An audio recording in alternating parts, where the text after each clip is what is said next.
twin-engine flying triangle to be ordered by an Air Force is now to be put into production for the RAF, together with a new supersonic swept-back wing fighter.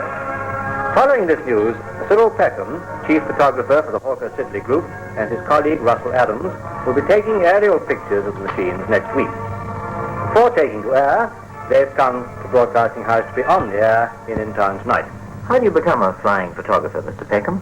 Well, I started at the end of the First War by going up potentialing flights of an old biplane and poking a cheap box camera over the side. Russell here made a much more professional start with Gloucester aircraft.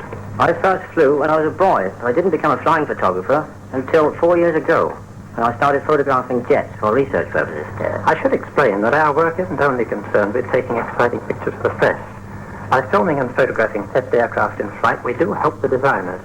For example, a new machine at high speed can look like a battered cocoa tin in parts, parts which the designers never see in flight. It must be pretty difficult to take pictures at high speed, isn't it? It isn't always easy. The great test pilot, squadron leader Jan Zurakowski, took me up on my first aerobatic job. Mm-hmm. We wanted to photograph meteors looping. After a 500 miles per hour dive, we began to climb, and pull of gravity was increased threefold. Mm-hmm. My 7-pound camera weighed 21 pounds, and I could hardly lift my arms. So I got my pictures in 2 loops, and they were reproduced in 198 American newspapers.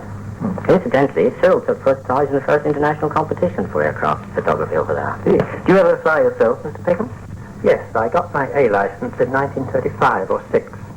I think my most undignified escapade was when I once landed short of the airfield and my engine stopped. I got out and, violating all the laws of common sense, cranked the prop myself. Oh, yes. The engine started viciously and the plane began to taxi in a circle.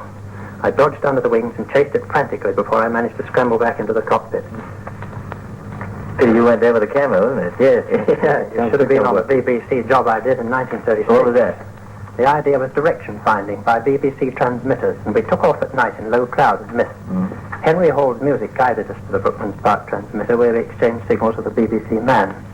We had arranged to land at Hatfield. It was very dark, and as we came in, a hedge looking like a brick wall leapt into the glare of the headlamp immediately in front of us. My hair stood straight up, but Lord Sempill, who was at the controls, pushed the stick forward with a great presence of mind.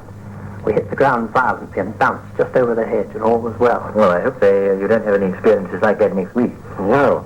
We're photographing the Gloucester GA5, that's the Delta Triangle, and the Hawker Hunter at high altitude. We want plenty of hedges and fields, but only as a distant background.